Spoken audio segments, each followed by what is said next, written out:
कन्नौज के छिपट्टी मोहल्ले में आयकर विभाग की टीम जिस मकान को खंगाल रही है, ये एक मामूली केमिस्ट के बेटे का मकान है। मकान से संपत्तियां ऐसे मिल रही हैं जैसे मानो दीवारें नोटों से ही बनी हो, छत सोने चांदी के गहनों से और जमीन कुबेर के खजाने से। कन्नौज के छिपट्टी मोहल्ले के जिस घर में छापा पड़ा है, ये घर पीयूष जैन का है, जिसे कुछ साल पहले ही बनवाया गया है। मोहल्ले में रहने वाले लोग इस घर के बारे में ज्यादा नहीं जानते।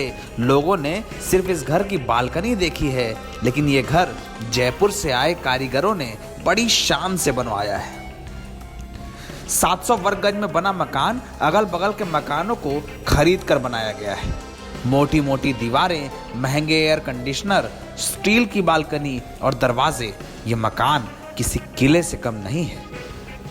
इतना बड़ा कारोबार और जोखिम के बावजूद घर के बाहर किसी भी हिस्से में एक भी सीसीटीवी नहीं है। सवाल इस पर खड़ा हुआ है।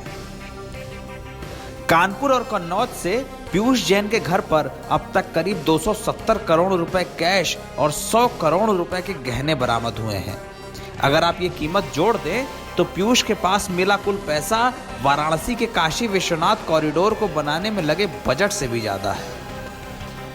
लोगों के मुताबिक पीयूष के पिता महेश चंद्र जैन पेशे से केमिस्ट हैं। 2 साल पहले महेश की पत्नी का निधन हो गया था।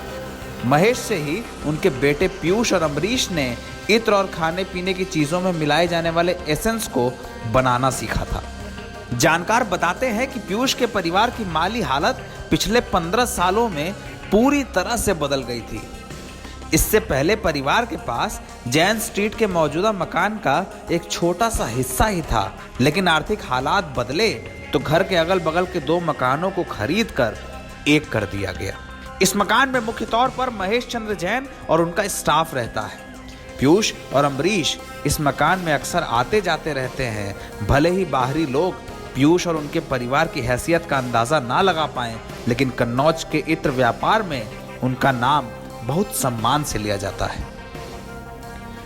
कन्नौज के स्थानीय लोगों के मुताबिक कुछ लोग कहते हैं कि बढ़िया मकान और अच्छा कारोबार होने के बावजूद पीयूष कई बार शादियों या किसी अन्य समारोह में पैजामा और रबड़ की चप्पल पहनकर पहुंच जाते थे। हालांकि वो लोगों से ज्यादा मिलते जुलते नहीं थे। अब कानपुर से लेकर कन्नौज तक पीयूष जैन के घर पर पड़ा छापा चर्चा का विषय बना हुआ है। अकूत संपत्तियां, नोटों की गड्डियां, नोट गिनने वाली मशीन देखकर सीएम योगी तक ये कह रहे हैं कि ये पैसा उत्तर प्रदेश को लूटकर दीवारों में भरा गया था। बुआ और बबुआ इसी कारण नोटबंदी का विरोध करते थे। लेकिन पीयूष जैन के घर पर मिला पैसा किसका है? इसका राजनीतिक कनेक्शन क्या है? 15 साल में बनी अकूत संपत्तियों का मालिक कौन है? ये पैसा किसका था? किसके पास से आया? कहां खर्च होना था? सवाल कई हैं, जवाब पूछा जा रहा है। एजेंसियां पड़ताल कर रही हैं।